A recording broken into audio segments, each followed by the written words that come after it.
कोई भी देश चलता है आर्थिक मजबूती से। अगर किसी देश की आर्थिक स्थिति कमजोर होती है तो वहां पर भुखमरी, बेरोजगार जैसी समस्याएं पैदा होती हैं। लेकिन अपने निजी फायदे के लिए अगर देश को आर्थिक नुकसान पहुंचाया जाता है तो वो अपराध की श्रेणी में आता है और वो कई तरह से किया जाता है, जैसे कि मनी लॉन्ड्रिंग। आखिर क्या है ये मनी लॉन्ड्रिंग? देखिए, मनी लॉन्ड्रिंग, काले धन को सफेद बनाना ही मनी लॉन्ड्रिंग है।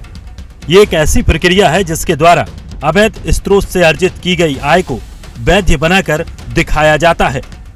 इसमें शामिल धन को मादक द्रव्य व्यापार, आतंकी फंडिंग और हवाला इत्यादि गतिविधियों में प्रयोग किया जाता है। हर साल वैध बनाए जाने वाले काले धन की राशि अरबों में है और ये सरकारों के लिए महत्वपूर्ण नीति संबंधी चिंता का विषय बन गया है। अवैध तरीके से धन कमाना, धन इकट्ठा करना और उसे छुपाना, देन फाइनली उसे जो है फिर से वैध मनी में कन्वर्ट करना, ये जो है मनी लॉन्ड्रिंग में मुख्य रूप से होता है। कि अवैध तरीके से धन इकट्ठा करना, वो भ्रष्टाचार से पैसा कमाना हो सकता है, वो bureaucrats, political class, business houses. अब एक बिजनेस हाउसेज का मनी लॉन्ड्रिंग क्या है कि वो अपने बिजनेस में जो चोरी कर लेते हैं, टैक्स की चोरी करते हैं, अपने व्यापार को कम दिखाना और अपने बुक्स ऑफ अकाउंट में जो है फिर करके एक बिजनेस हाउस करता है। इंडस्ट्रियल हाउस भी अपने बुक्स ऑफ अकाउंट्स में हेरफेर करके जो धन इकट्ठा करता है, अवैध धन इकट्ठा करता है। एक जो पॉलिटिकल क्लास है, ब्यूरोक्रेट्स के लेवल पे जो होता है, तो मनी लॉन्ड्रिंग, अवैध धन की उगाही अलग अलग तरीके से लोग कर रहे हैं। कोई भ्रष्टाचार से धन इकट्ठा कर रहा है, कोई बिजनेस और व्यापार से अवैध धन पैदा कर रहा है। और ये जो है, अभी मैं इसमें एक फिगर की देखी कि जब भारत में नोटबंदी हुआ उस समय 2016 में भारत की जो इकोनॉमी थी अप्रोक्स 2.8 ट्रिलियन की इकोनॉमी थी और भारत में सर्कुलेटेड मनी से मतलब है कि देश की इकोनॉमी को चलाने के लिए रिजर्व बैंक द्वारा मार्केट में जो जारी किए गए नोट हैं वह 60,000 करोड़ प्लस था। आज देश की इकोनॉमी कोरोना कारण से, नोटबंदी के आफ्टर इफेक्ट्स के बाद जो है अप्रोक्स 2.34 के आसपास ट्रिलियन मानी जा रही है और मार्केट में सर्कुलेटेड मनी है 28 लाख करोड़ प्लस। तो 2016 में जब नोटबंदी हुई तो उस समय देश की इकोनॉमी जो है 60,000 करोड़ से चल रही थी। उससे देश की सारी इकोनॉमी का संचालन हो रहा था। आज जब इकोनॉमी आपकी उससे घट गई है तब मार्केट में सर्कुलेटेड अमाउंट है 28 लाख करोड़, मतलब 12 लाख करोड़ रुपया मार्केट में सर्कुलेटेड मनी अधिक है। ये बता रहा है कि आज भारत में आजादी के बाद से सबसे अधिक कालाधन आज है भारत में। क्योंकि रिजर्व बैंक की ये ड्यूटी है कि मार्केट में करेंसी का सप्लाई जो है शॉर्ट ना हो। अब क्योंकि काले धन के रूप में नोट को होल्ड कर लिया गया, जमाखोरी करके रख ली गई है, स्पेशली 2000 के नोट और 500 के नोट्स को, बड़े नोटों को, तो मार्केट में सर्कुलेटेड मनी कम पड़ रही है, इसलिए बार बार नए नोट छापने पड़ रहे हैं।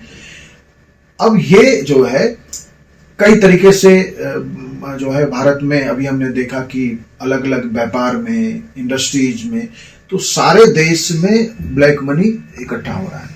अब ये ब्लैक मनी जो इकट्ठा होता है, देखिए इसके 3 जो है मेनली लेवल हैं। इसको कह सकते हैं कि पहले लेवल को हम कहते हैं मनी लॉन्ड्रिंग में हम प्लेसमेंट का लेवल कहते हैं। उसमें क्या होता है कि जो धन, ब्लैक धन इकट्ठा किया गया वो जो है प्लेसमेंट का लेवल है। दूसरा लेवल जो होता है वो लेयरिंग लेवल कहलाता है। वो लेयरिंग में क्या है कि उस धन को खपाना है, छुपाना है, कि मैंने जो है 10 लाख रुपए अवैध तरीके से कमाया और मैंने एक मॉल में एक दुकान खरीद लिया जिसकी मार्केट प्राइस तो 20 लाख है, लेकिन मैंने उसकी रजिस्ट्री 10 लाख में कराई, तो मैंने पेमेंट कर दिया 20 लाख रुपीज और 10 लाख रुपीज अपने कालाधन वो कर दिया। वो फिर उसको सेल कंपनीज बना के, जो है सेल कंपनी कहते हैं कि जो कंपनीज पेपरों पे चल रही होती है, तो कुछ लेन देन वो ओरिजिनल कंपनी के माध्यम से 10 लाख वो पेमेंट दिखाएंगे और 10 लाख का पेमेंट जो रिसीव किया, पेमेंट तो 20 लाख लिया, तो रेस्ट जो 10 लाख का पेमेंट है वो एक सेल कंपनी वो होती है जो केवल कागजातों पे, पेपरों पे चलती है, जो एग्जिस्ट नहीं करती कंपनी,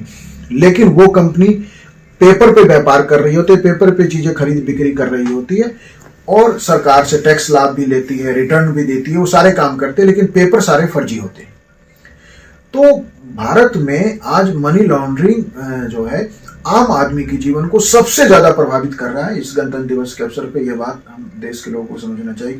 क्योंकि जब मार्केट में जितना अवैध मनी आएगी, जितना काला धन आएगा, तो काला मनी का जो सर्कुलेशन है वो मार्केट में, जैसे भारत में महंगाई हम देख रहे हैं, जो महंगाई जिसको हम इन्फ्लेशन के रूप में भी जानते हैं, जो मुद्रास्फीति है उसका एक मुख्य कारण जो है काला धन का जो है अत्यधिक प्रसार है। या आप कह सकते हैं कि कुछ एक्सपर्ट तो ये करें कि भारत में ब्लैक मनी की एक इकोनॉमी लगभग पैरेलल है।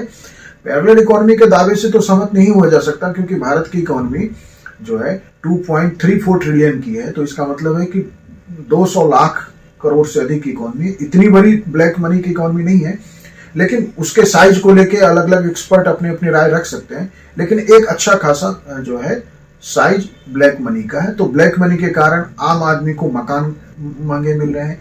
आज मिडिल क्लास व्यक्ति यदि मेट्रोज में दिल्ली या नोएडा या भारत के किसी अन्य शहर में, बेंगलोर में, हैदराबाद में, मुंबई में यदि वो मकान लेना चाहे, तो जो 2 बेडरूम यदि वो उसे अलग अलग लोकेशन पे किसी कीमत पे मिल सकता है, यदि वो 1 लाख रुपीज में वो मिल सकता है। यदि ये देश में ब्लैक मनी का साइज रिड्यूस कर दें या मनी लॉन्ड्रिंग को, काले धन को रोक दें, तो वही मकान उसे 60,000 में मिल जाएगा। 40% का जो रियल एस्टेट का जो 40% से ज्यादा का बूम है वो ड्यू टू मनी लॉन्ड्रिंग है। आसान शब्दों में काले धन को वैध बनाना अवैध रूप से प्राप्त धन के स्रोतों को छुपाने की कला है। ये एक ऐसी प्रक्रिया है जिसके द्वारा आपराधिक आय को वैध बनाकर दिखाया जाता है।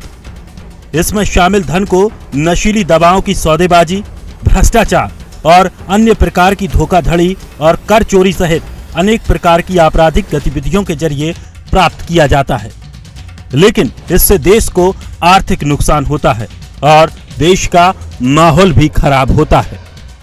निश्चित ही सरकार ने इस दिशा में आंशिक प्रयास जरूर किए हैं, जैसे राष्ट्रीय सुरक्षा एजेंसी की स्थापना, भारतीय राष्ट्रीय सुरक्षा परिषद की स्थापना, रक्षा नियोजन समिति की स्थापना आदि आदि। लेकिन ये सभी निकाय अपने अपने स्तरों पर कार्यरत हैं। आवश्यकता है एक ऐसी नीति की, ऐसी संरचना की जो इन सभी को एक साथ लेकर चले। आज हालात ऐसे हैं कि बाह्य और आंतरिक सुरक्षा में भेद करना कठिन हो गया है, लेकिन अगर इन पर काबू पा लिया जाता है तो हमारा गणतंत्र और मजबूत होगा। जय हिंद।